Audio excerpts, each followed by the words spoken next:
All right. We're recording video again. Hey. Yeah. And this time I know about it.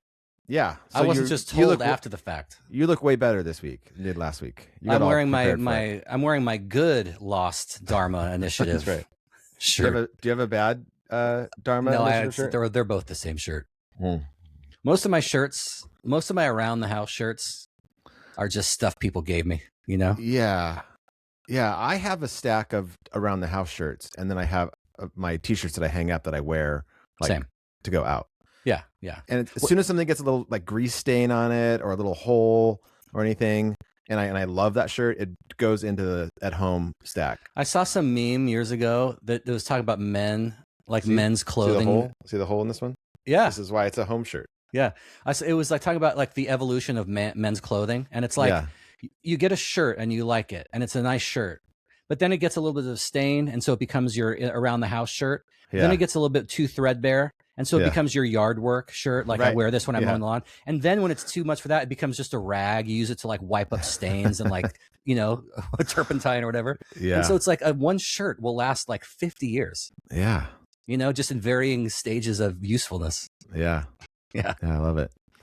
Here's what I don't understand, dude. Yeah. I don't understand. Right. Wait, this is gonna take a long time. What? The stuff you don't understand. No, there's only one. I've got everything else figured out. This is the last one. Have an hour and a half. No, this is the last thing. Okay. It's people, men, and I don't know if it's a boomer thing, but it's like, because I feel like everyone is like us, where it's like you have clothes that you just wear around the house. Like I might wear the same shirt around the house for like 4 days because I'm not doing, it's just the shirt I'm wearing. It's like the default thing I'm wearing when I'm walking from one room to another. It's not like I'm out doing stuff. Yeah. And it's like, but I'll like you watch TV shows or like you like back in the old timey days and you'll see like a man in his house with like shoes on. Yeah. And like a tucked in shirt with a collar. Yeah. And it's like, who does that? Like the second you walk in the house, you take off everything that you wore. Like somebody wearing jeans in the house. Like what is happening here? I can't be in the house in jeans for more than like 30 seconds. No, everything. I have to be in my sweat shorts or my sweats, depending on if it's warm or cold. Yeah. As soon as I walk in the house. Yeah. And it seems like, I remember when you and I and Elizabeth were in London with Brian Broderson and Mike Harris back in the 90s. Yeah. We flew there from Budapest and we were there for a week or something. And I had that Beatles shirt that I still have it, dude. It's still.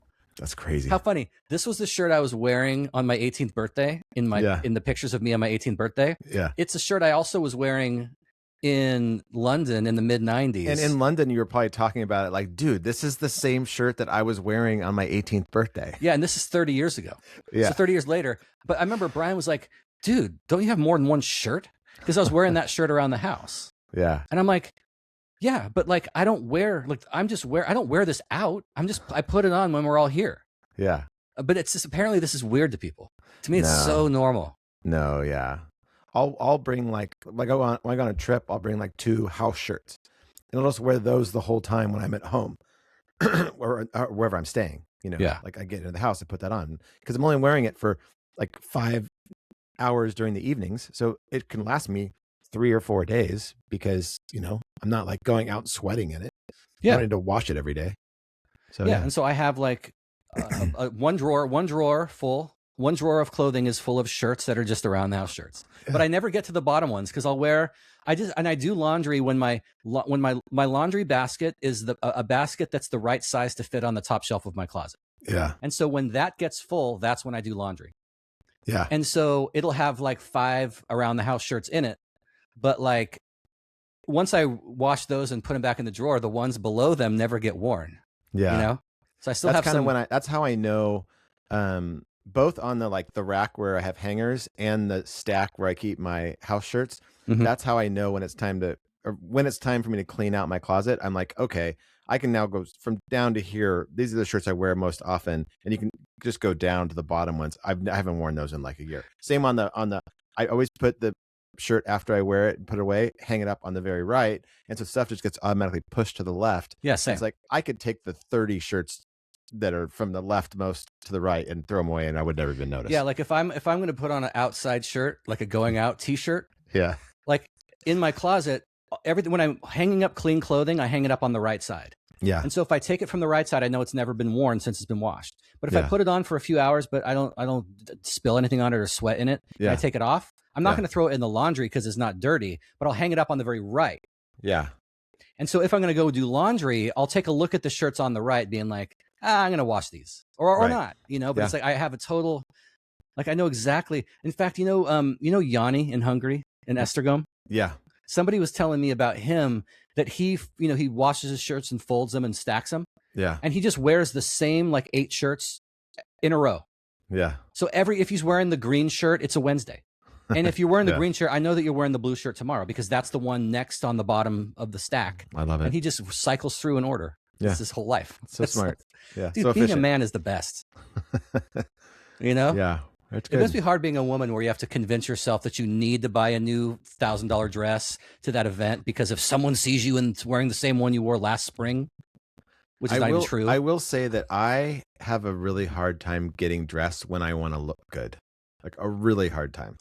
Like for the most part, like if I'm going to the store, I don't give a shit, right? And I'll just wear whatever's comfortable. But if I'm like, oh, we're going out, like, you know, Sky and I are gonna go to Seattle, we're gonna go to dinner and a movie, then it takes me 15 minutes of like, does this look okay? Does this look okay? Do these shoes work with this? And it's not that I care that much.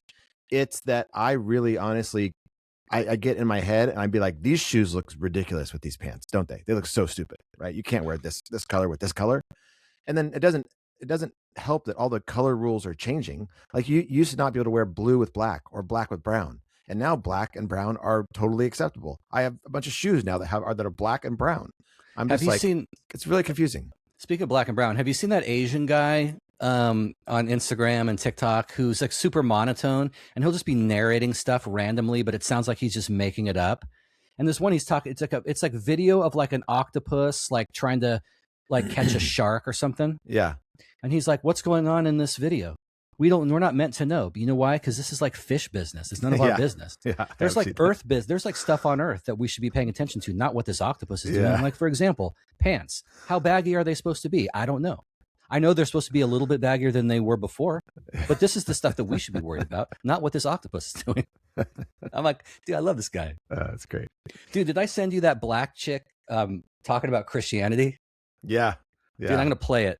Yeah, that was great. It was like, this lady, I just want her to just follow me around and like explain stuff to me. Let me find it. Hold on. Yeah, and you might as well show your video to the camera while you do it too, because they'll be able to see it. Oh, yeah.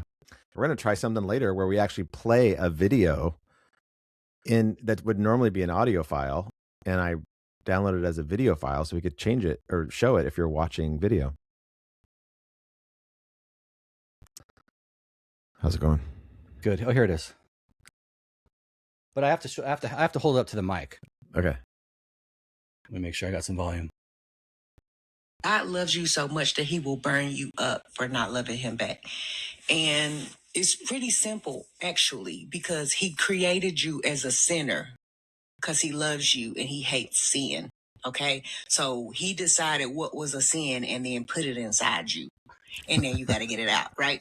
So he said, I'll send my son and kill him because the sin I put in you, I hate it. And I'll burn you up for it. And so he sent his son and then killed him so he could get rid of the sin that he put in you because he hates it. Dude, that's amazing. He killed him. Like, I want to hire her to just explain complicated things to me all day. Like physics, quantum physics, go. Yeah. Yeah. All right. So I'm drinking. Oh, yeah. I'm going to drink. Yeah. Get with it. I got my Lagavulin, my nice. Ron Swanson. Yeah. Ron Swanson would be so proud of you. Oh, it actually has Ron Swanson's picture on it. Yeah, it says Lagavulin Distillery Offerman Edition, as in Nick Offerman. That was one of the most, like, what's the word I'm looking for? Meaningful episodes of Parks and Recreation when she sent him to Ireland or Scotland, or I think Scotland, and he was just out there, like, he went to Lagavulin, and then was out on the cliffs. Like just having this moment. I just remember watching it, getting all teary-eyed and be like, oh my God. Dude, it's so good. So good.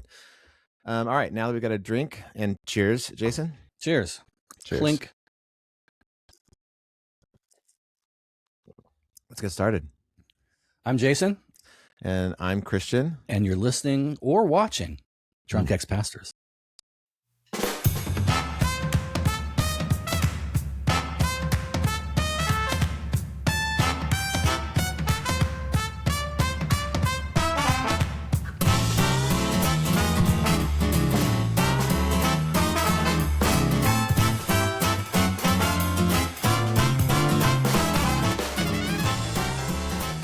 I do have to say that the video editing process is not nearly as straightforward or as easy as the audio process, the audio only process. So it is a bit of a hassle. Like I can't promise I'm going to keep doing this forever, but it's kind of fun, and maybe I'll get to where it's like I've got it down super fast, But did you watch any of it? Yeah, I clicked through it. Yeah, just when people posted it in the patrons group. Yeah. I'm like, oh yeah. And so I was like, oh yeah, cool. Yeah. I mean, I'm not expecting to get a lot of people watching it, but it might make a few people happy. We should look into making Cunningham happy. Oh yeah, our South African he was stoked. So I'll keep doing it for him. We should look into making those clips and shorts and stuff. Riverside, the functionality that Riverside has. Post them on TikTok or something. I did create a TikTok Drunk Ex-Pastors account for us like a long time ago, like probably in 2020, and we've never posted anything, obviously, but like it would be a great outlet for like Pastor Jack's off and stuff, Yeah, I really think once we hit our 12-year mark, I think we're going to start really seeing some returns. You know what I'm saying? I think we're onto something. We're nipping at the heels of something big here. At this point, it's just we're just doing it. It's not like I'm not expecting a big uptick in listeners or watchers. No, it'll be long after our death. They're gonna find this, and they're gonna be like, how did we allow these geniuses to exist without acknowledgement their entire lives? Someone will take all of this and put it into books, and there'll be books about us, I'm sure. Somebody will make a historicize this myth into something historical. Oh wait, that's a different topic. Yeah. All right. If you would like to become a patron of Drunk Ex-Pastors, you can do that by going to patreon.com/drunkexpastors. And if you want to leave us a voicemail, you can do that 213-97-DRUNK, 213-973-7865. So I don't have that number memorized. I have 213-97-DRUNK memorized. I don't know what the number is. I don't know the other one. And I've said it hundreds of times, but that's just how it is because we have it all written down for us. Everything's written for us. If I was 9 or 13 or 17 or whatever, and I had to call this number one time, I'd memorize it. 968-9167. Yeah. That was the house I was born in. Yeah. Yeah. Yeah. I still know all of my addresses. I was talking to my mom about it, I think, the other day. Me and my brother. I know all of my addresses from like as early as I could like know things like that. I don't even know up until I was like 20. I don't know any of them. I don't know my last address. I don't know the address that I lived in when we lived in that big plantation house. Yeah, no, I don't know it either. It's like 375th Street or something. Who knows? Yeah, it's impossible to know. Numbers are just numbers. Washington is the worst with that. Yeah. All right. This is going to be my last World Cup update since the World Cup is over. It ended on Sunday. You can't really update anybody on something that's not happening anymore. Well, to the people it's a recap. To the people who don't really haven't been following it. It ended. It was a final between Spain and Argentina on Sunday. It ended in a way that was great because Argentina throughout this tournament really became the villains. I don't know if you've been like following this at all. Like it was like, I think like I was glad Argentina won the last World Cup because I wanted Messi to win a World Cup. When they came into this tournament, I was like, I'm totally fine with them making history and winning another World Cup like in a row. Like that'd be pretty cool, By the end of the tournament, I'm like, I hate these guys. Like I hope they, get destroyed. And they did. They had 0 shots in the first like 115 minutes or something like that of the game. That included overtime because it went to overtime. Yeah, the only narrative I was picking up on was that like it just sounded like the refs were totally on Argentina's side. The stats are pretty crazy. Like no VAR reviews ever that didn't go Argentina's way. No red cards until the final. They committed more fouls than every other team. They didn't play any teams that were under a certain like ranking, the whole time. Like every other team had to play like a top 10 team to get to the final or to the semifinal, and Argentina didn't, until they got to the semifinal. That's how in the NBA people felt about the Oklahoma City Thunder, because they were a team. Did they win won it, the NBA Finals this year? No, they won it last year. Okay. And when they were playing in the playoffs, not the season that just ended, but the one before, I was like, this is a great team. Like, I first of all, Oklahoma, I know you're supposed to hate them as a Seattle, because that's used to be the Supersonics, but that doesn't mean anything to me. So I'm like, this is a great team. They're good guys, fundamental basketball. Like they're playing the right way. But then it's like, as they won the whole thing, and then the next season, which was this last season, it's like they're getting all these foul calls. They're foul baiting the refs all the time. They're just like, it's just ridiculous. And it's like they went from like a team that I knew almost nothing about but really respected to a team I just despised. And I was so thrilled to watch them lose this time around, because it's like, you guys are just either dirty because you're committing dirty fouls, like deliberately putting your feet underneath where people are going to land when they're taking a jump shot to hopefully twist their ankle. Yeah. Or you're just foul baiting and doing all this flopping stuff, which, by the way, is, I think, I saw some stuff about like why Americans never really got bought into soccer to continue on from last week. Yeah. And one of the reasons is the flopping, because it's like the typical American, or the American's view of what an American is like Kobe, when he tears his Achilles and walks to the free throw line on his own weight, knocks down 2 free throws to win the game, and then walks off the court. And you can look at other players who've torn an Achilles in a live basketball game. They're not walking anywhere. Yeah. But Kobe knocks down 2 free throws with a torn Achilles, walks off the court himself, and then flies home. The next morning he's already had surgery. And it's like, that's an American's view of what an American is like, we don't show pain, we don't flinch. Yeah. And like soccer, I know they're doing things to like curb it and punish it, which is great. And they're doing the same thing in basketball. But it's like, that's one of the reasons why I think a lot of Americans have a bad view of soccer, is because every time I turn it on, there's some guy writhing on the ground and no one touched him. Yeah, no, it's, I mean, and this isn't something that is like people who like soccer, like, I love that part of it, like everybody who like cares about the sport of soccer hates that part of it. The problem, I don't know how to fix the problem really, but the problem is that the refs have so much sway over how a game goes that if you can there'll be times where somebody gets fouled, and if you just get right up, you don't get the foul call, but if you lay on the ground and are acting like, oh my God, he just kicked me in the leg. And it does, I mean, I do think it hurts to get kicked in the leg more than most people like think it does. Like it gets hurt to get studs on your feet. Like those are metal studs they screw into their feet. Like if some guy stomps on your foot or your leg, it hurts, And I mean, I played soccer, and it's like you get kicked and it hurts, and you fall down, and you're like, you don't know at first how bad it is, and then a lot of times you're like, and then it's like, okay, that was just okay. It kind of goes away and you get up, but they definitely are trying to sell it. And I do wish the refs could curb that more, but I do understand the like complaint about that. I'm not. Yeah. And when people talk about this in basketball, they distinguish between like flopping and embellishing. There's foul baiting, embellishing, and flopping. Okay. Foul baiting is when if I'm going to take a jump shot and you're defending me, I might deliberately jump a little bit forward in order to make you foul me. Right. And if the ref calls it, then it's like, you better learn how not to get called for that. Right. And that's sus a bit. Embellishment is simply when you did get fouled, but you don't think you're going to get the whistle, and so you embellish the contact. You're not lying, you're just embellishing it. And then flopping is when nothing happened to you. Right. No one touched you, but you throw your head back, grab your forehead, writhe around on the ground. That's the worst of the three. Right. Yeah. But it's hard. They got to start giving like, it's not something that they can do. They can't do anything about it in a live game because you need review. And so it should be a thing where we're going to review these games after the fact. And if we see that you flopped, like you went down and there was no contact, even if nobody blew a whistle, you get some sort of penalty. Like a fine probably won't do it because these guys have more money than God. Right. But it's like you have to sit out for 20 minutes of a game.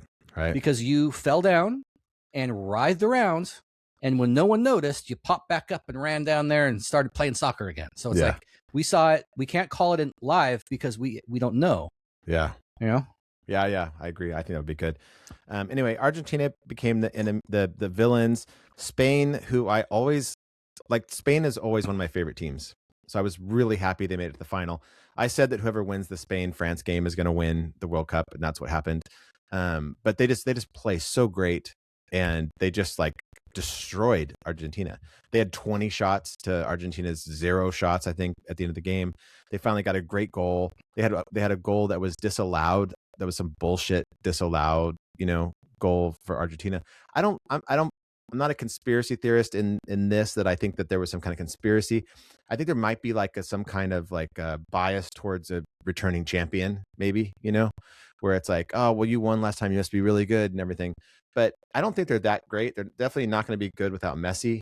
And they just played dirty. Like every time I saw them play, I'm like, you guys are dirty. And finally, someone got a red card at the end of the game. And then after the game, they went and like physically, they had this physical altercation with a Spanish player that another player got a red card from, and that the coach was involved in. That like, it was like pretty insane. And then the disrespect afterwards, where Argentina just like ignored the trophy presentation, and the entire Argentinian coaching staff and players had their back to the Spain when they were getting the trophies and everything. It was just all bullshit. By the end of it, it was just like, I don't know how much you're following it, probably not that much, but no. Everybody on my videos are like, yeah, these guys are the worst, horrible. You're clearly not a conspiracy theorist, because you could have done way better than that. Like, this is just me riffing. I don't even know if any of this is true. Okay. But it's like, Argentina. What does Argentina have a lot of, especially after the Second World War? Nazis. Okay. Yeah. And there is a whole thing about Jews taking over land in South America. Is going from. Yeah. I mean, this is not a conspiracy theory. This is just a fact. Like they made I think it was Argentina. They made a new law. They had a law that said people from outside this country cannot buy land in this country, but they overturned it. And then there was this whole thing about all those fires being set by Jewish hikers. Like, this was like 6 months ago. There's all these wildfires in Argentina. I think it was Argentina. Yeah. Because it was like protected lands, but then they opened it up to like investors.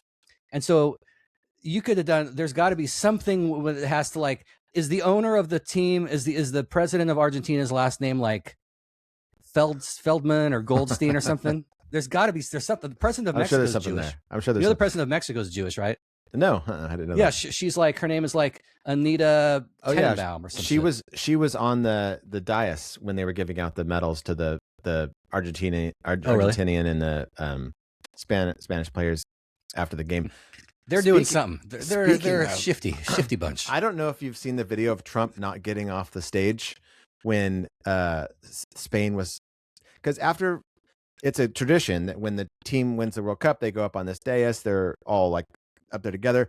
They're handed the trophy by Donald Trump and Gianni Infantino, the head of FIFA, and then they move out of the way, and then the guy in the front, I think is like the MVP or whatever, he like grabs the trophy and he hoists it up, and it's like everybody like screams and they start yelling and confetti blows, and it's the big like shot that gets shown around the world after the thing.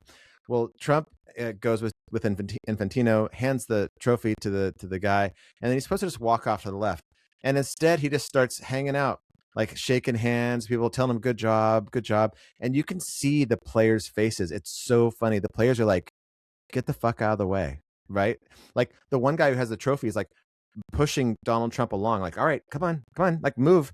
And he instead he moves to the other side of the stage. Okay, he's shaking everybody's hands. They're waiting to do this thing that they have dreamed about their entire lives since they were little kids. And Trump's just like, talking to all of them and everything. And then anyway, Trump then gets to the edge where they're at, and then he turns around and stands there like he's part of their celebration. And then they're like waiting, they're like looking around like, what the heck? And then Infantino runs across from the other side of the stage and like tries to grab Trump. He's kind of laughing, and he's like, come on. And Trump's just like, nope, and just stands there. And so Trump is in the celebration when they're hoisting the thing and celebrating.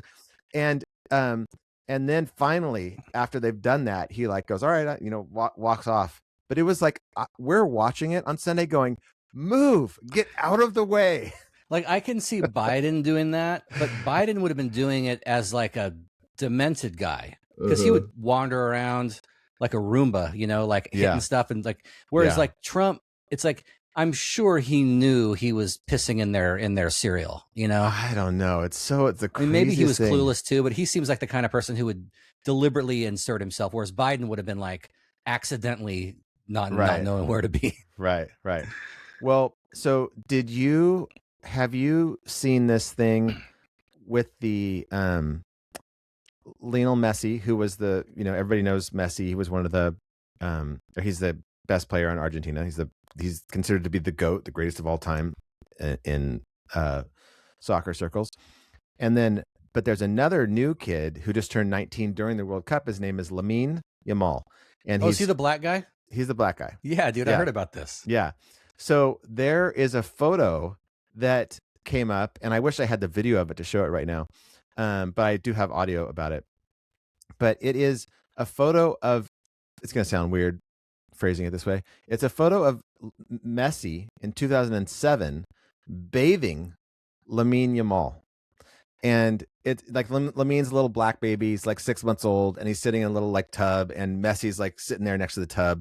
And it was for a calendar that they like Messi had just gotten to Barcelona, and he was part of the Barcelona the soccer Barcelona FC, and I can't remember what it's called right now. Oh my God. But and they did this calendar, and so parents could apply or like join this raffle to get their kid to be part of this calendar for a UNICEF. And they happened to win the raffle, and they happened to win the raffle to be with Messi, who was kind of an unknown at the time. And so this picture gets put in this calendar, and then 19 years later, Messi and Lamine Yamal end up playing each other in the World Cup final. And I want to play this guy's think about it because it's pretty funny, but I wish I had the video, but here we go. Baby Yamal Messi photo is the craziest photo in human history. I don't know how it will ever be beaten. I don't care how many times you see it over the next however many days before the World Cup final. Obviously, Yamal and Messi are playing each other now in the World Cup final. Guys, this photo happened because there was a charity campaign with UNICEF. The neighborhood near Barcelona, where Barcelona plays, I'm in Barcelona in Spain. They asked all the families there, it's like, if you have a baby, you can enter into a raffle. And then if you win, you can bring your baby and there'll be a photo with a Barcelona player. The Barcelona player in 2007 ended up to be Messi in the photo. And who won the raffle? Yamal. This wasn't like, oh, Yamal's the son of this other soccer. No, this was random. Random. And in 2007, Messi was pretty good, but he was not like, oh my God, the GOAT. This is, I don't care how many times you see it, how many times it gets brought up. This should be talked about for the rest of humanity. Rest of you. I can't believe it's real. It's the fakest real photo of all time.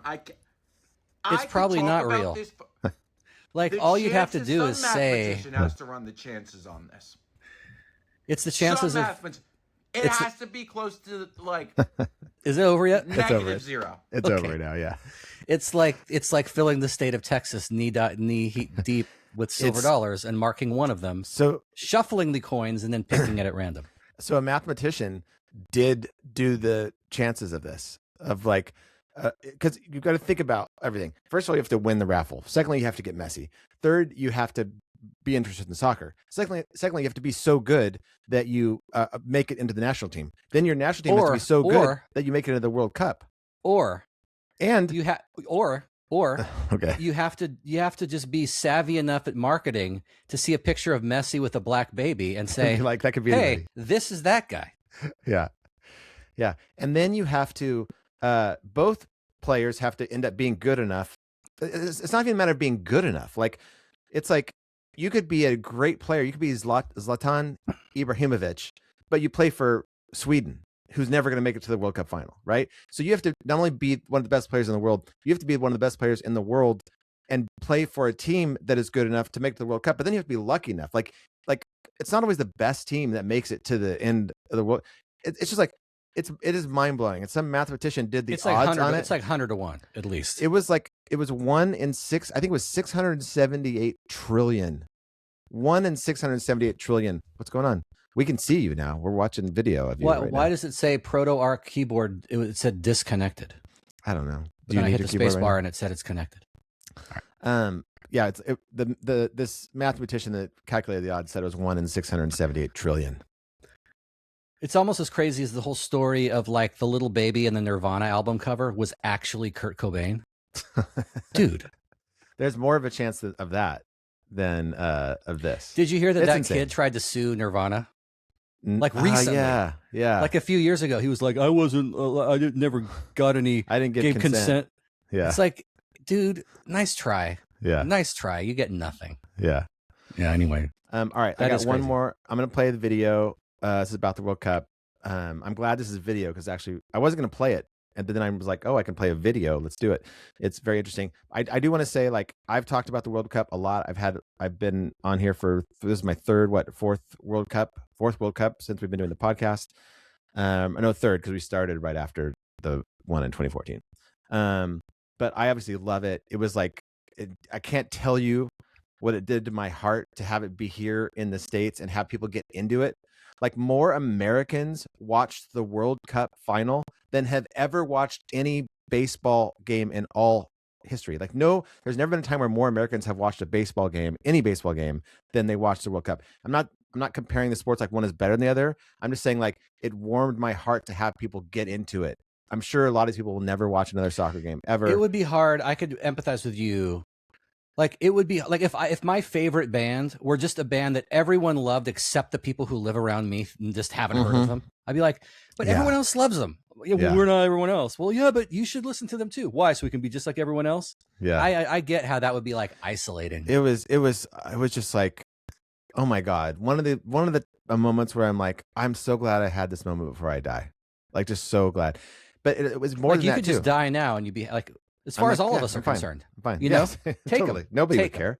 Yeah. But it wasn't just that. It was also getting other people to come see our country and then take that back, having social media so they could go back and take what they saw and experienced and loved about our country to people outside of our country.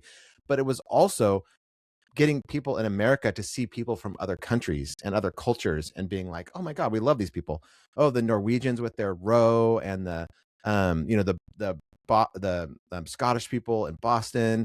And, it was just like, the whole thing, so many comments of people saying like, this is like when you get to sleep over with your cousins, but you don't usually get to see them because your parents don't like each other.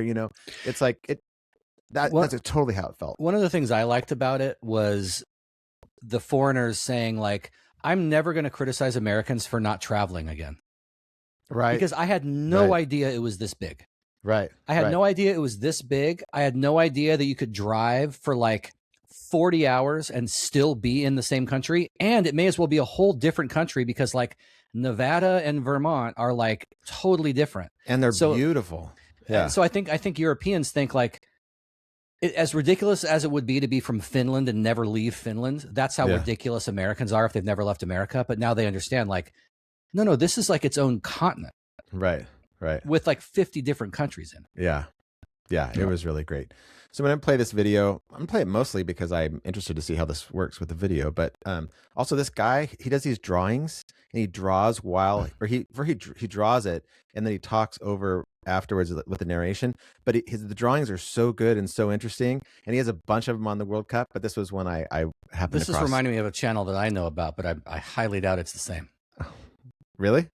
Yeah. Like, it's like, okay, let's watch it. All right.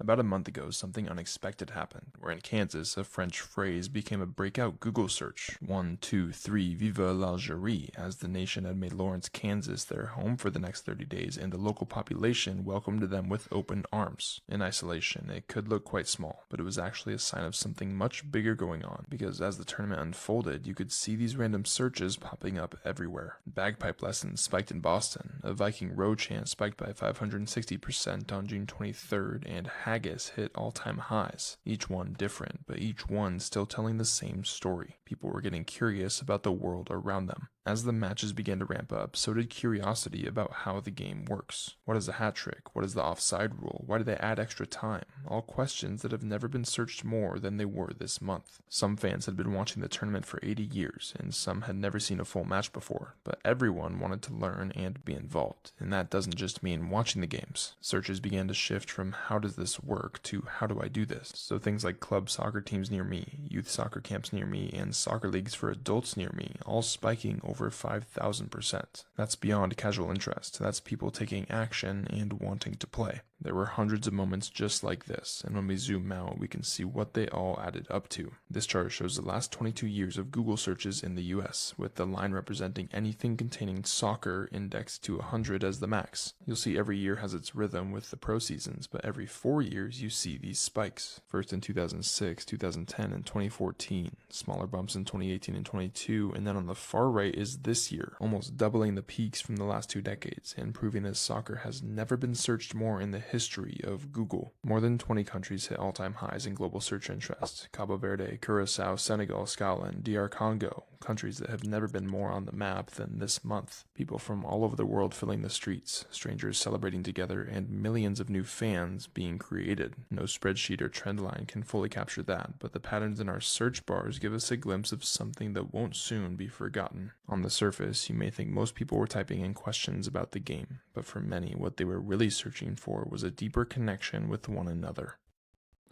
Like, I love that. I think that was, to me, the biggest part of it is like I went to the US Australia game and I went to the Senegal Belgium game, you know, and it was like you're there with all these people supporting these other countries, and everybody's loving each other and friendly and happy to be in the tournament and like having a great time, you know. How does that square with like EPL rivalries where you got these soccer hooligans who are just like Chelsea versus Man U, and they just like burn each other to death? That's the crazy thing too, because those rivalries, those people are, for the most part, they choose their team, right? I mean, a lot of times, like I'm near this team, so they're my team I grew up with. But you can be a fan of any club team that you want to be a fan of, right? I can be like, oh, Chelsea's my team, so I'm going to watch the Chelsea games, and now I'm a Chelsea fan, right? But in general, you're a fan of the World Cup team that you grew up in. So you would think that, or that you are a citizen of. So you would think that that would create more animosity, because it's like, no, I like the US team because I am American, and you like the Scottish team because you're Scottish. Fuck you, you know? But instead, it's the club teams that are like, I chose this one and you chose that one, so I'm going to like beat the shit out of you. You know, that doesn't make any sense to me. Well, in my mind, it was all when, like, I remember like when I would hear, if I heard, oh, Kobe, when Kobe was on the Lakers, oh, Kobe's not playing in the Olympics, I'd be like, thank God. In my mind, because it's like, because what matters is the Lakers. Right. If Kobe goes and plays in some inconsequential basketball tournament like the Olympics, he might sprain his ankle or pull his Achilles or tear his ACL, and now he's going to miss next season. Yeah. And I think most Americans think that way. Like, when your favorite player from your favorite team is going to go play in some tournament that's not the main league, you're like, oh God, that's risky. Yeah, like an all-star game. I'd willingly give up the best Lakers player for the next season if he injures himself, but the U.S. wins the gold. It's like, no. Yeah. That's not it. Yeah. But I think that's because those kinds of sports like basketball, like the NBA is just a more competitive basketball league than a world basketball league is. Right. You know? And so that's probably why, you know? Yeah. But with soccer, it's like, no, the English national team is going to be better than Chelsea or Man U or any of the other league teams. I don't know if that's true though. I'm not sure. I think the best club teams are probably better than the best international teams, because you're pretty stuck with the people. Like you have to choose people from your country, and it's like, well, like Arsenal, who won the EPL last year, they get to pick every single player on the team, and they pick the best from every country. Right. Yeah, that's true. So I think the best, like if you want to watch the best soccer in the world, I would say you probably got to watch the English Premier League. Well, then the EPL is probably England is probably the country that has the best. That's probably the analog to the NBA. Yeah. Whereas there's probably no other country's best players could beat the best NBA team. Yeah. Because you could pick from wherever. Yeah. But we don't really have to, other than like some Eastern Europeans. Most of the best basketball players are American. Yeah. Anyway, thanks everybody for indulging me during this World Cup. I'll have another update in 4 years. That'll be sad. This is probably my last Drunk Ex Pastors World Cup update, because I don't think we'll be doing this in 4 years. Is that because we're only doing 11 more? Oh wait, we're at 581. Sorry, so take that out. I wasn't supposed to say that. Delete that. We've only got 85 more. If we go to 666, we could do that. Year and a half. Yeah. All right. Speaking of, let's take a break. I need to get a drink and go to the bathroom. All right. So I'll see you in a minute. All right.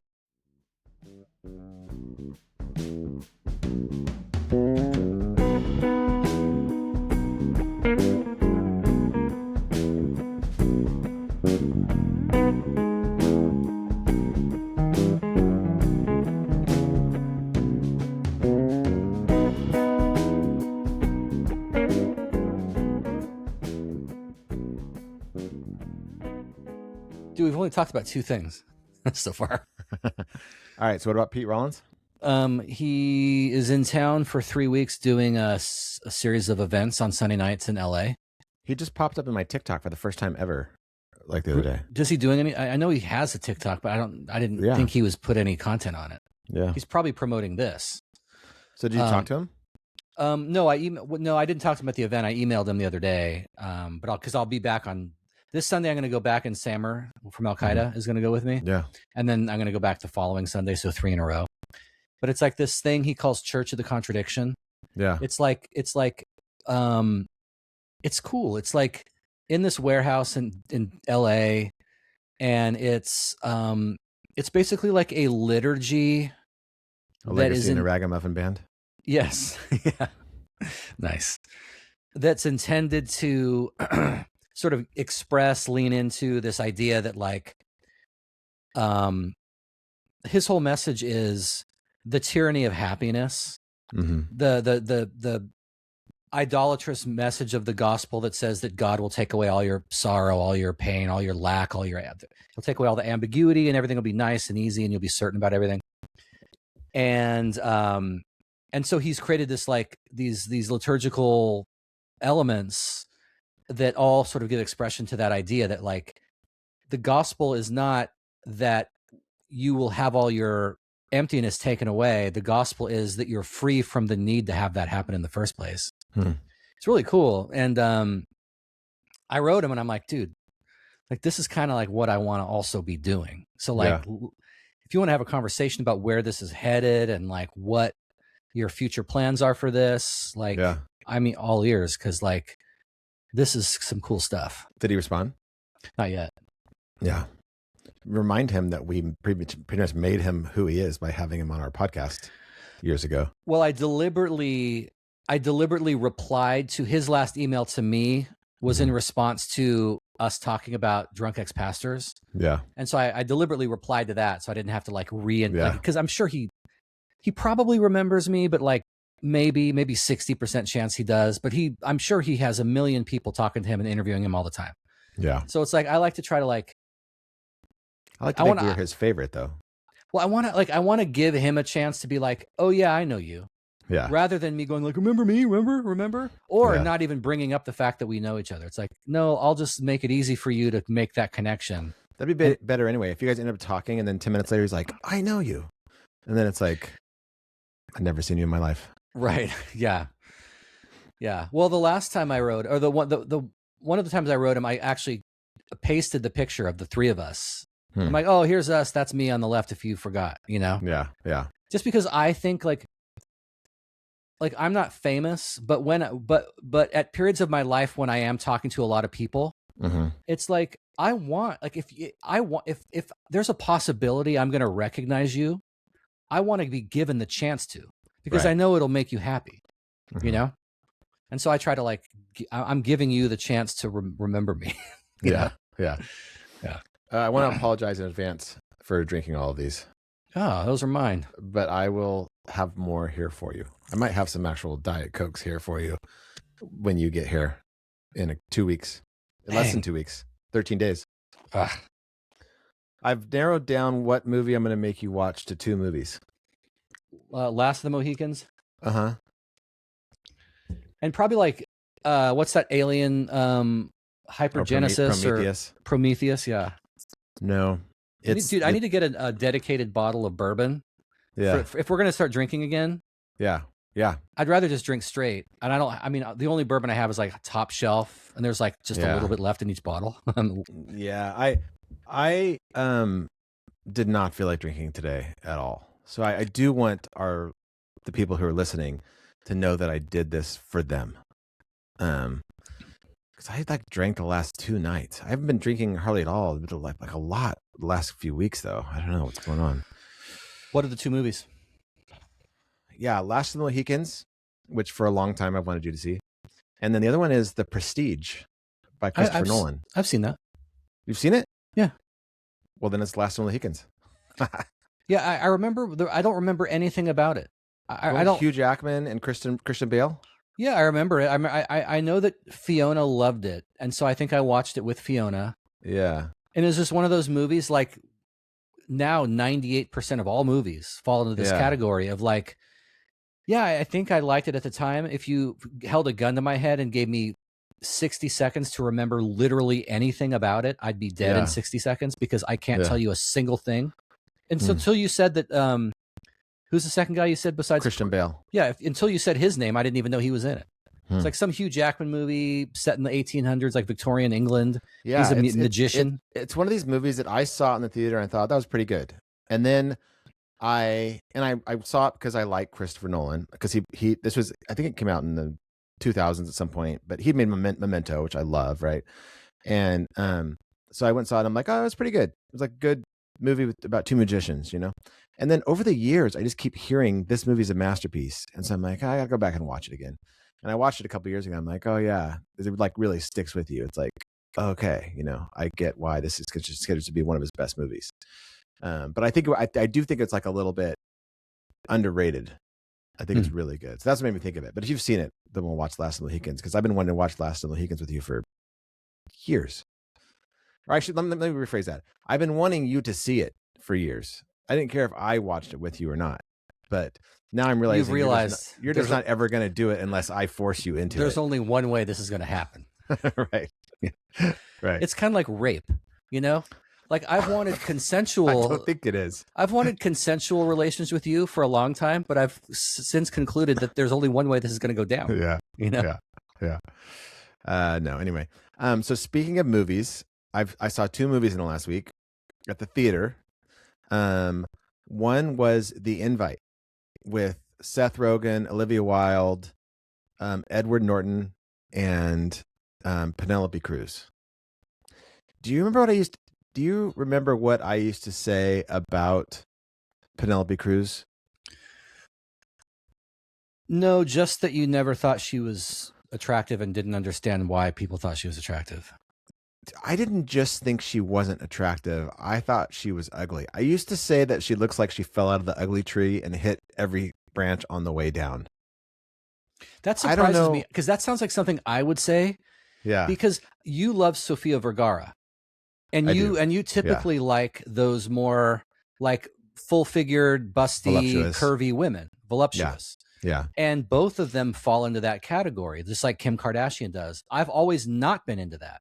But I've always thought Penelope Cruz, ever since I saw Elegy or Vicky Cristina Barcelona, I forget which one I saw first. Yeah. I thought, oh, even though she's not my type at all.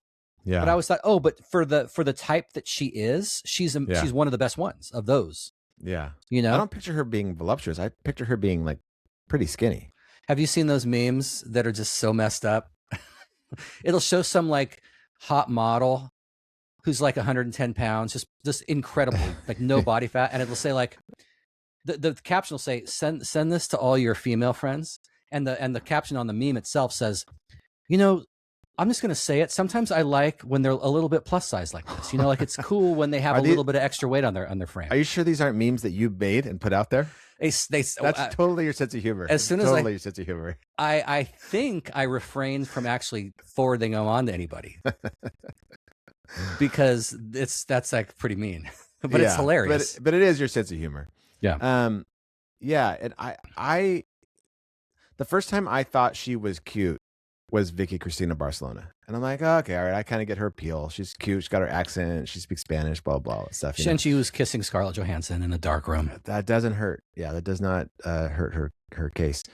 This movie was the first movie where I'm like, oh my God, how could I have not ever thought she's just one of the most beautiful women ever? But she's blonde in this, isn't she? She's blonde in it, yeah. You know what? Yeah. I just saw today. But she looks great blonde. Well, I saw a picture that I saw a picture of a blonde girl, and I thought, ooh, she's kind of cute. Yeah. And then I saw something about Kylie Jenner. I'm like, oh, wait, what?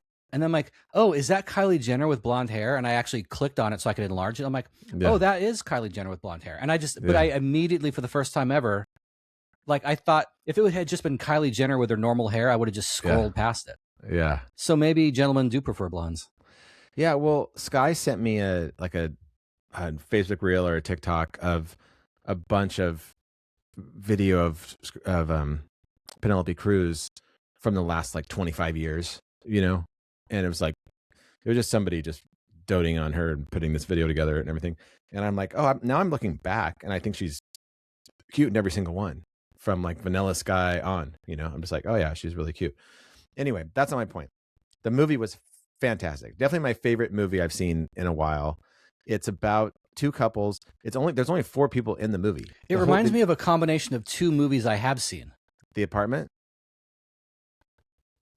One of them was the one with Jason Schwartzman and Adam Scott, where it's like they're couples, and it's like, hey, we're going to invite you over for a couple's like swinging date, right? But it turns out it was what the real story was that it was Jason Schwartzman who was into Adam Scott. Yes, something like that. You saw that movie? Yeah. Oh, so that's funny. And then there's this other movie where it was like 6 couples or something or 3 couples having a dinner party, and the power goes out, and they go to another house in the neighborhood and look in, and it's the same people in that house. Is a trippy movie. Those are the 2 movies that, as little as I know, I think everything I know about this movie I learned from you, The Invite, and it sounds like a combination of those 2 things, but I could be totally wrong. Yeah, the Overnight is the movie with Adam Scott and Jason Schwartzman. Okay, and yeah. So this one, there's upstairs neighbors, Edward Norton and Penelope Cruz come down, and it could be a play. And I wouldn't be surprised if it is a play at some point, but like, it's just like one couple isn't really getting along. They have a bad relationship. The other couple seems like they have a great relationship, but the couple that comes down from upstairs, who seems like they have a great relationship, you know, is coming down to invite the couple downstairs to have a foursome with them.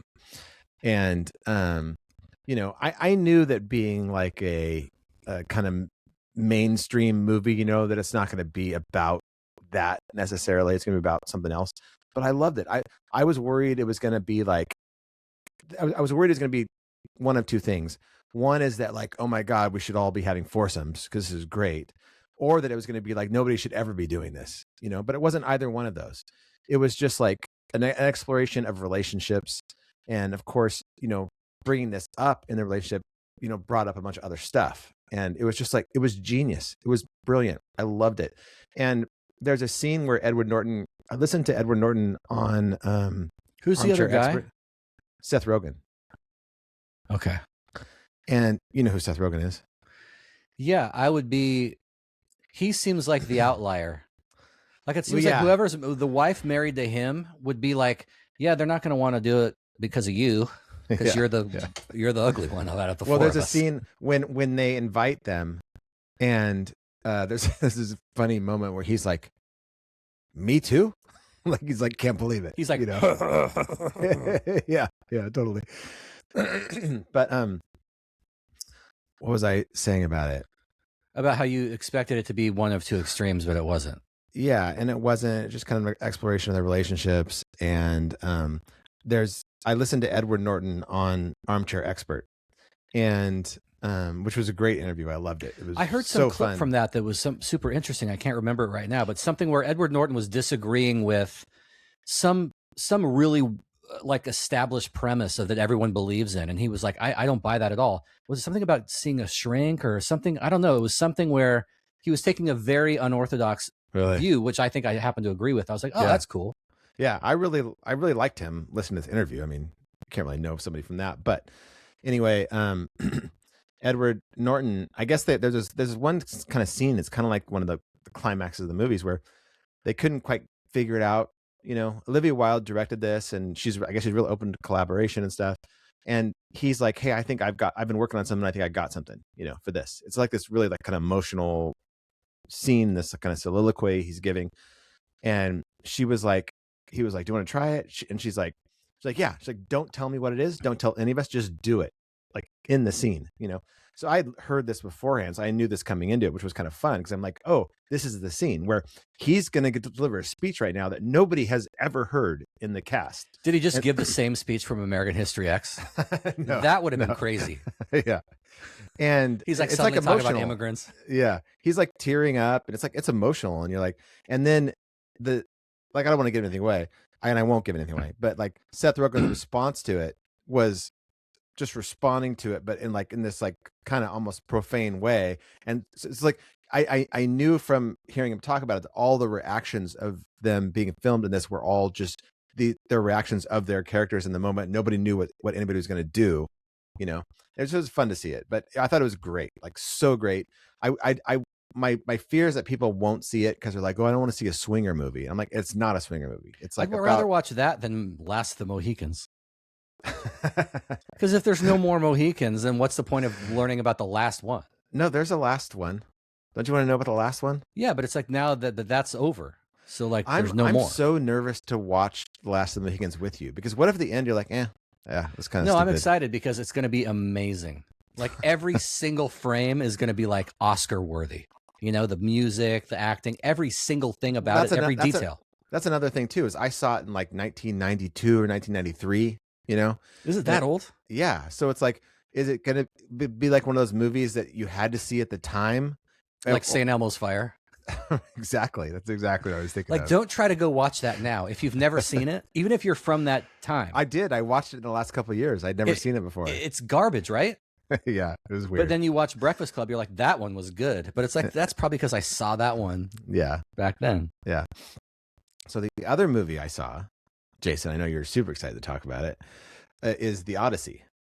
So I went and saw that on Saturday morning at 10:15 a.m. by myself. I went to the movie by myself, but it was packed because I went and saw it in IMAX. And like I said before, I love Christopher Nolan, and I like Matt Damon a lot. I don't know anything really about Greek mythology, so like I may have read the Odyssey or the Iliad. I don't know. It's like my problem with the movie is that like I don't know when Homer, whoever Homer was, like I don't know when he wrote this, 3,000 years ago, 3,500, 25, I don't know exactly, but it's like they had their mythologies, right? It's like, oh, a cyclops would play into their stories often, or sirens, or Calypso, which this woman they never explained, played by Charlize Theron. Like they had or this another woman named Circe who turned humans into animals. Like these were all things that they had in their mythology that we don't have. To me, they just seem like random events that somebody experiences on this journey that don't really like, there's no like world building or whatever, Dude, when I was in 4th grade, our teacher, whose name by the way was Mrs. Clunk. Yeah. But we like, that's better than Mrs. Eichstead. who I had as my honors geometry teacher. She sounds like sophomore year. She drives a tight ship. Yeah, one. she does. And she was like that too. It was like, okay, I know. I see why you have that name. They're very precise and I extend. So we would have like her class, her 4th grade class every year would do a Greek play for the school. Yeah. And so part of our curriculum in 4th grade was Greek mythology. Like we had a whole several month long part of our daily classroom learning was like learning not just the Greek play that we did, which was Alcestis, but also like learning all the gods and who they were and who was Hercules and who was Poseidon and who was Hades and all this stuff. It was pretty cool. So do you know when I say Calypso, do you know who that is? Or no. Circe? I think of Calypso, I think like a precursor to reggae music. Like I think of a ska parrot. or like rocksteady, Calypso, all that. Yeah. I think of like Calypso. I think of like, who's that guy? Deo. Oh, Deo. What's that guy called? Oh my gosh, it's not Bobby McFerrin. Who is it? It's Bobby McFerrin is "Don't Worry, Be Happy." Yeah. Yeah, I don't know Deo, the song. Daylight come and you wanna go home. The song from Beetlejuice. What's that guy? It's Belafonte. Harry Belafonte. Yeah. Everyone in the audience is like screaming at us. Sorry. So, I would say those parts, as well done as they are, because one of the things I really liked about the movie is that it was for them, as much as they could do, it was practical effects. Like there's a part where they're on a ship in the ocean and they're near this mountain, and the mountain is alive and like pulling people up out of the ship, right? And you're like, okay, this is gonna look terrible. But they'd like actually put people on wires and have them be like pulled up. So it's like it doesn't look like a fake person. You know how it's like there's a person, a monster grabs them, and as soon as the monster grabs them, it doesn't look like a real person anymore. There's no like weight or gravity to them. Is it kind of like what they did with The Force Awakens, where they went like everything in all the like creatures and animals in The Force Awakens were animatronic, not CGI. Yeah. Because they like, even though that's an older, less technological way of doing things, you lose a lot of the quality of reality with CGI. Yeah, because there's a scene where they're in a cave with a 20-foot cyclops, but it's a real puppet or whatever, So it's like I was never taken out. Like I never saw a fire and thought that's not a real fire. Come on. Or like I was never taken out of the scene because I'm just like, well, that looks stupid. It was really, really impressive from a practical effects point of view. And then the like, even though I would kind of get taken out of the story by like, I don't like, okay, a Cyclops, Circe, Calypso, sirens, okay, whatever, I would be brought back into the story by certain human elements, which was mainly Odysseus trying to get back to his family, that he'd been away from for 20 years or whatever, or like the pain he felt when he heard the siren song and they had tied him down and he like had to like listen to it and he explained it afterwards, all this stuff and then, Robert Pattinson played kind of one of the suitors to Penelope, his Odysseus' wife, and he was just like so slimy and like it was good. Like it was like there was like good characters of people you ended up really caring about, like, so from an epic standpoint of a 3-hour Christopher Nolan movie, like I thought it was really good. I know there was a lot of like stuff going into it. People were upset about Helen of Troy being cast as a black woman, or as they call her on the internet, Helen of Detroit. Helen of You got to admit that's good. That is funny. Or have you seen the memes where it's like it shows that screen grab of her when she's like yelling, and so she looks really ugly in the screen grab, and it says the face that launched 1,000 ships, and then the second panel is like, here are the ships, and it's all those like rafts making it from Haiti to Florida or whatever. That's funny. Or people are upset about Elliot Page, formerly Ellen Page, being cast as a soldier. And I went into it like kind of like just like I just want to watch it as a movie and not go into it with any pre-existing that I'm upset about this already before I've seen it, right? And like Elliot Page was like maybe slightly distracting to me, but I also was like, at the end of it, like, first of all, he's only in it 5 minutes, like maybe 5 minutes of screen time, you know, and like he did a good job. I'm like, okay, he did fine, you know. I kind of wish they had cast somebody else just because I was distracted by that, you know, that I knew this used to be Ellen Page, who was. Well, but then that was deliberate though. Like, it's not like way we scoured Hollywood for like bronze, muscular, you know, brawny men. And this is just the only one we could find is this 85-pound girl. Yeah. You know, it's like, it's not like, it's unfortunate that it was distracting. It's like, no, it was meant to be distracting. Like Christopher Nolan could have cast any man to play the role of a Greek warrior. But instead he cast like a 5 foot tall, 85-pound person. Yeah. So it's like, so it's like, it's not just that it's distracting. It's like, it's deliberately distracting. But anyway, go ahead. You're not done. Yeah. I mean, I would say there was something about that character, Sinon, which isn't even in the Odyssey. That character was like, I guess, brought from the Iliad or something. Like, there was something about that character that you feel bad for. The very first scene in the entire movie is that character being killed. And it's like, and then you realize that character like basically knew that's what was going to happen and did it anyway out of love for Odysseus and all that. And there was something about it. Like, I'm like, okay, I kind of see this casting, but more than that, I just know that Christopher Nolan works with people that he's worked with before. Right? He's worked with Matt Damon twice. He's worked with Anne Hathaway in 2 different movies. He's never worked with Elliot Page. Yes, he has. Well, he's worked with Ellen Page, a totally different person in Inception. But to even act as though you've ever met this person is to, what's it called, dead naming or whatever. Yeah. It's like, I remember you were really good in Inception. Hold on a minute, that person doesn't exist. But Arch, you are. I mean, I'm allowed to say that Elliot Page, formerly Ellen Page, right? That's not dead naming, right? That's like that's just a truth. I think right? that we're all allowed to do anything we want. Okay, right.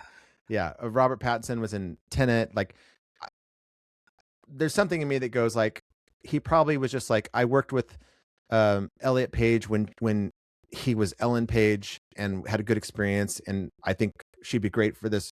He would be great for this role that is like someone you feel sorry for, who, you know, like he wasn't supposed to be some big soldier. He was supposed to be a kid that shouldn't have been there, you know, but that got taken because he took somebody else's place, and then gets him getting killed right away, you know? So it's like, I'm like, okay, I don't hate this, you know? I'm not saying it wasn't distracting, but like, I'm like, I don't hate this.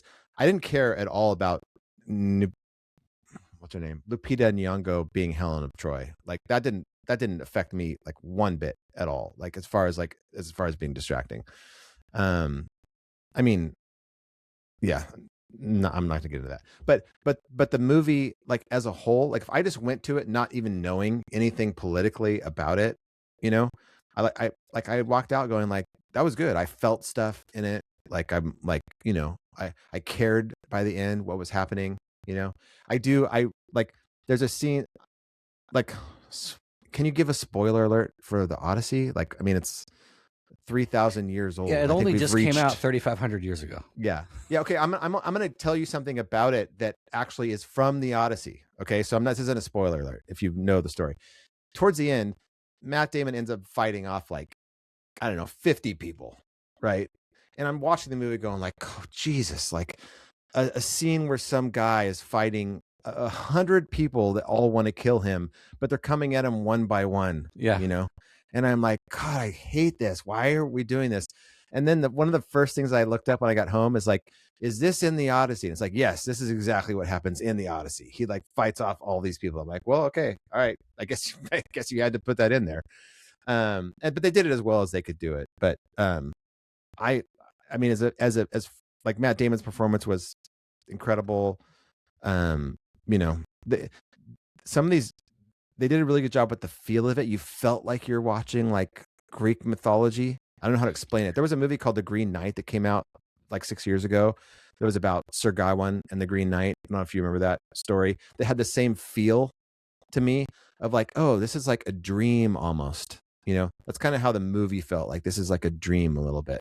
That's interesting because I heard from people who saw it the opposite, that it did not Really? feel like, as opposed to like Master and Commander or oh, there's another one about Vikings, Northmen, or even Braveheart. Unlike those, this one absolutely took you out of the intended historical context every single second. Really? Partially because they were deliberately speaking in like American, with American accents, using American idioms and modern contemporary like American slang. Yeah. Or like my dad, where's my dad? And it's like, talk old timey, like, you know, like give everyone a British accent. That usually works, you know. Well, yeah, I was wondering that. I'm like, because even the British actors spoke with American accents because it was deliberately done that way. Yeah. Well, but what I heard was that took away that, and then the international cast took away from the authenticity of it, is what I've heard from people who saw it. I'm not going to see it, not because I'm making I have some big stink about it. I don't care. I don't typically go to movies, but I did hear that was one of the critiques that people had, was like, you were like when somebody named Himesh Patel has a line that says, "We are Greeks from Ithaca." Like, you're just taking me, because it's like Odysseus is making this 500-mile journey, which should take a month, but because of the circumstances took like a whole bunch of years. Yeah. But somehow at the same time, all these people from like South America and the Far East and the Middle East and Africa made the trek to just live in Greece. But there were black people in Greece. Right. Like, I mean, it's not like there weren't black people there, you know? Yeah. Like, in like 3,000 years ago. Like there was nothing about that distracted me. Even Himesh Patel, who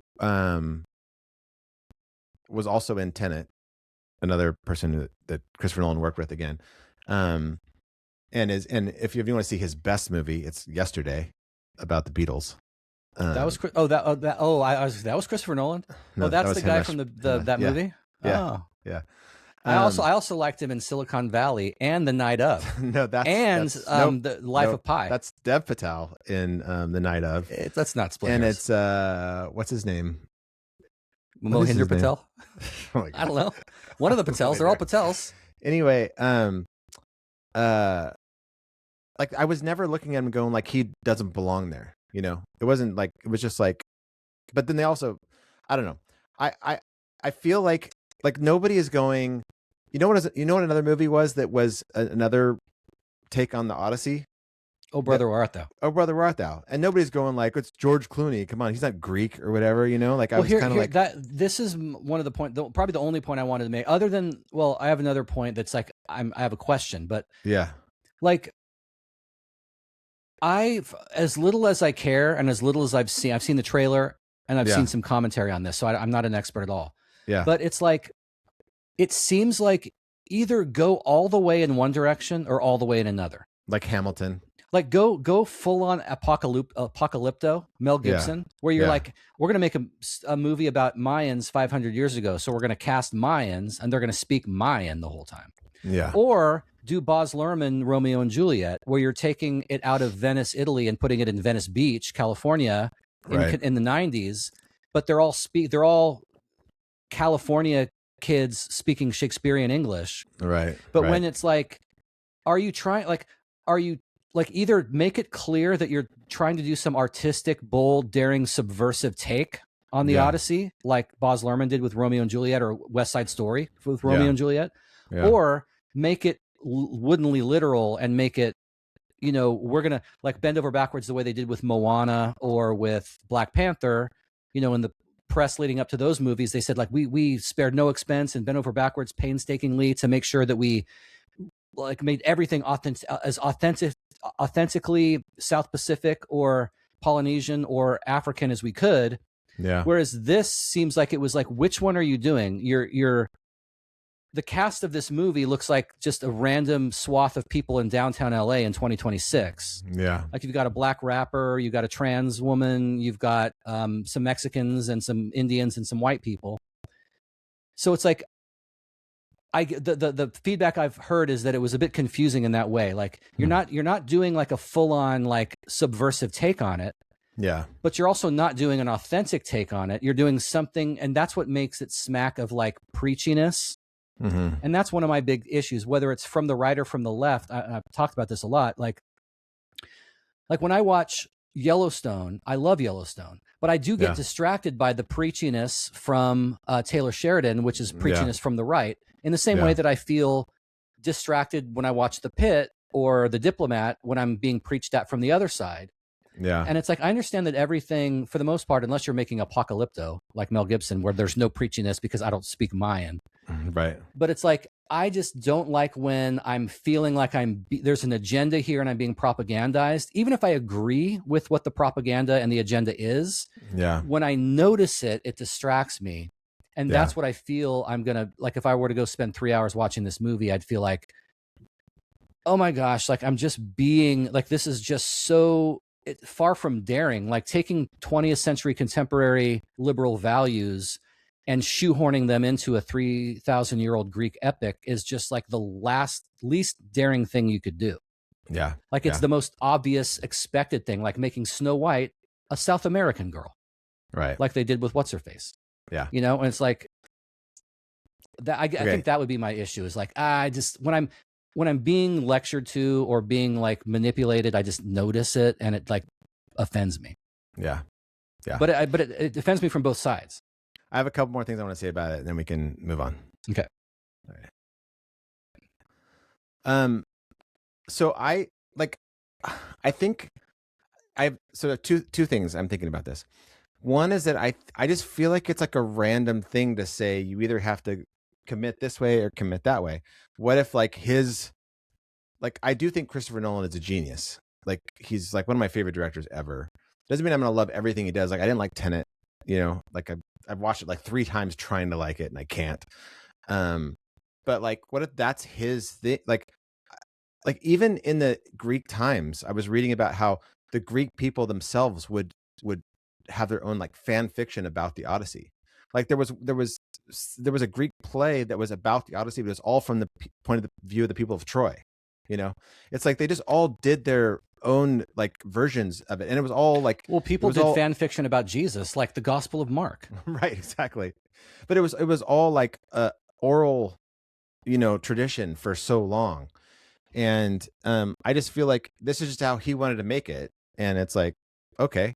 And I think that people might get, because like you sent me a review of a guy who hated it, right? And then like, but I mean, obviously the majority of people liked it. It's got really high reviews. That's one of the things Tomatoes. I want to address. Yeah. Whether now or let you finish your thoughts so you don't forget it. Well, I like one of the things that kind of I found was interesting is that like it seems like Greek people are upset about like the Greek people weren't represented, and I'm like, that seems like a woke thing to be like the actors should have been Greek. You know, it's like, well, one of our favorite movies is Braveheart, and Mel Gibson's like not anywhere near Scottish. You know, it's just like, I think that's a stupid objection. Why? No, I know. I think the objection that you're disagreeing with, I also disagree with. Oh, yeah. But I do think that there's a difference between nationality and race. Like you can cast a Nigerian to play Idi Amin, even though Idi Amin was Ugandan, but you can't cast a Chinese guy to play Idi Amin or a guy from Mississippi. Right. And so Mel Gibson, or like an actor being English playing Scottish, that's like a guy from California playing a guy from New York. Yeah. It's just tweak your accent a little bit, you're fine. Yeah. But you can't cast Denzel Washington to play John F. Kennedy. Right.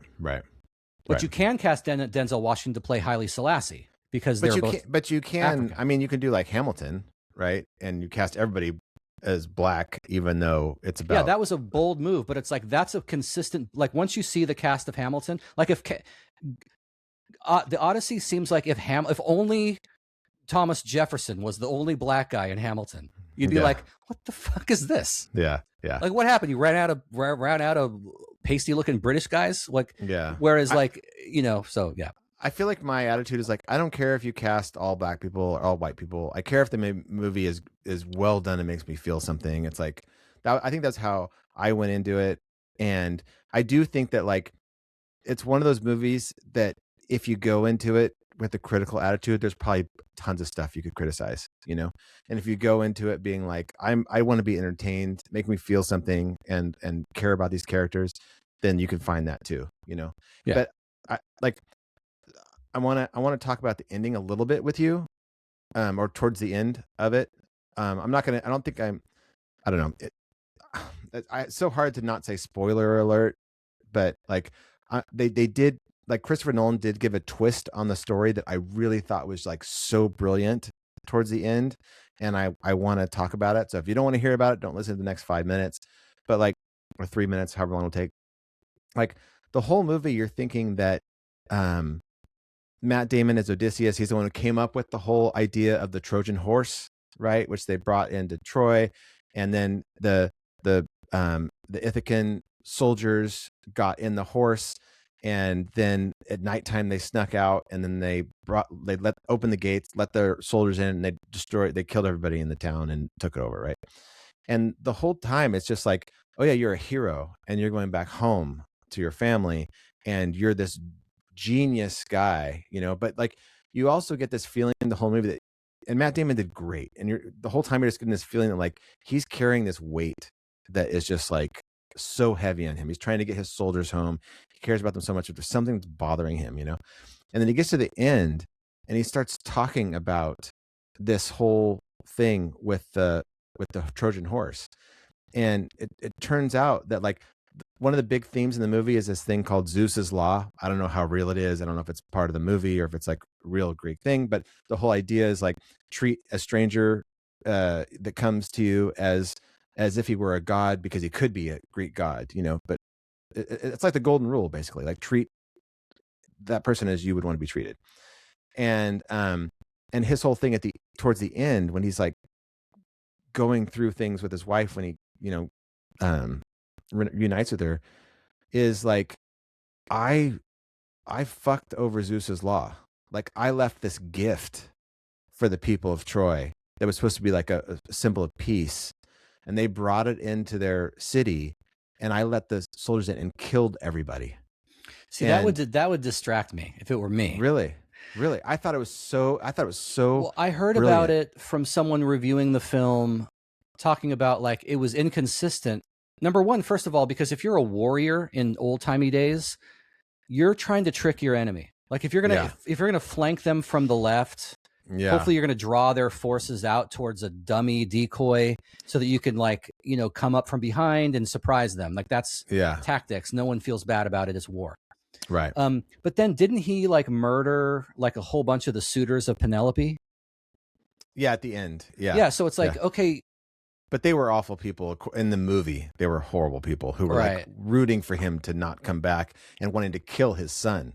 They were like waiting to get news so they could kill his son and stuff. Yeah. Yeah. I mean, this is all based on the movie. Like, I don't know anything about Greek mythology. Like, I don't even know what the beef was between the Ithacans and the Trojans, or the Trojans. It's Trojan? Trojans. Is that Trojans? I don't know what the beef was between them. You know, I liked that part of it. Like I haven't thought about that before, because the whole time I'm thinking like, oh, dude, you're the guy who came up with this whole plan. You know, like, do you know who Troyan Belisario is? No. Look her up. Okay, I will. How do you spell Troyan? Troian, I believe. Okay. Belisario. Yeah, and for me, I liked that because I liked the golden rule. You know, it's like I liked that spin on it. But here, I heard this, and this sounded sus to me, but then I saw it so much that it made me think, oh, this is probably worth looking into if someone cares. Yeah. But someone was talking about the not the metadata, but like they were talking about Rotten Tomatoes audience score is bogus. And they were talking about, there was some big subreddit that's like got thousands and thousands of comments. And so there's a bunch of people talking about it. Yeah. I haven't bothered to try and find it. Yeah. But they're talking about something about how the true audience score is closer to like 56 rather than 96 or whatever they have it listed at. Yeah. Because it's like there's a bunch of like inconsistencies when you compare some of like the audience scores for Rotten Tomatoes movies, like certain films like outperform Lord of the Rings. Yeah. But it's like there's just no way Right. And there was something about how, and so the guy went into some sort of technical way of like manipulating the metadata or the algorithm in some way to like skew it in a certain direction. I don't know if you've heard anything about that. I deliberately didn't send anything like that to you because I didn't think that you would want to see it. But if I see it again, I will if you're interested.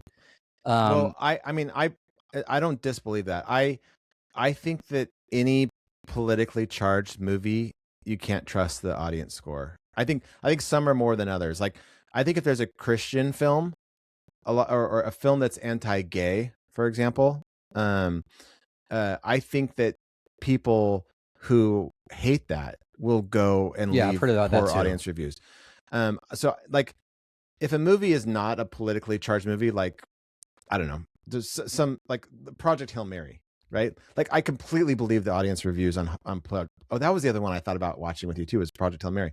I completely believe the audience. I'd rather reviews. Watch that than Last of the Mohicans. Would you? Okay, Probably. Well, that can be arranged. Okay. I completely believe the audience reviews on Project Hail Mary because there's nothing political about it. It's just like a feel-good movie that everybody loves, right? But then you have a movie like this that like a bunch of people dislike, and the audience reviews are 97%. I'm like, it's probably less than that. It's probably a bunch of people who are like, oh, I'm all for trans people and black people, and so black people being like promoted to, you know, roles they shouldn't get, so I'm going to go make sure I give it 100% even though I haven't seen it. Yeah, but this was not saying, oh, they astroturfed some movement to make it look authentic. It wasn't saying they got like, because I've heard a bunch of things like, oh, the entire LGBT community was told, go on IMDb and give this movie a bad rating because the guy who made it is a homophobe or something. Right. But this was more about they're manipulating the way that they count data in order to skew the numbers. If I see it again, I'll send it to you. Yeah. Yeah, it does. I mean, like my son, who is a cinephile, and who has instincts that I completely trust, loved it. Yeah, you know. And so I just I like, oh, cool. I go, how'd you like it? And he was like, I loved it. I thought it was great. And he kind of made fun of people who didn't like it. And it's like, okay, like I you know. Yeah. So I don't have like some like vested interest in making sure that this doesn't get the ratings that it should or whatever. It's like, I don't even care about that stuff. Yeah. But I did see that, and it's like, well, that does sound consistent with other things I've heard about not really being able to trust public opinion. Yeah. For whatever reason. I think it was a well done film. It's certainly not in my top 5 favorite Christopher Nolan films. You know, it's just like it was a really, really well crafted film, I thought. And I heard somebody, this was funny. Somebody tweeted and goes, hey, Elon Musk, you should give Mel Gibson $100 million to make the Odyssey and cast all Greek people and have them speak Greek. And Elon Musk responded, and he was like, I'm down. Dude, that's like 10 cents for him. That's the kind of thing he would do too, because he's just like, fuck it. Yeah. And so that would be funny if he made like an apocalypto style take on the Odyssey. It'd probably be boring. Probably wouldn't like it. That's probably why I never read the original poem, because it's probably pretty boring. Right. You know, that's why I don't see most movies. Elon Musk, we have a voicemail, but we won't play it today because we got into other shit. But he's not a trillionaire anymore. So. Oh. Yeah, I know. I gotta call it. Yeah, me too. Okay. I'm going over to Snoqualmie to watch a 80s cover band at the park there called Night something. It's not Nightcrawler, but it's something like that. Night Ranger? Sister Christian, know the time that's an actual 80s has band. come. This is an 80s cover 90s. band. Oh. Yeah. Dude, that'd be cool. Yeah. So we're gonna meet Jim and Crystal over there. So nice. Yeah. Üdvözlöm őket. I will. All right. I'll give them pussy from you. Nice. People who don't know what that means are gonna be like, what? Jeez, learn Hungarian. How hard is it? Explain it or no? No, just leave it. Leave it hanging there. Yeah. All right, dude. Talk to you later. Later. Bye.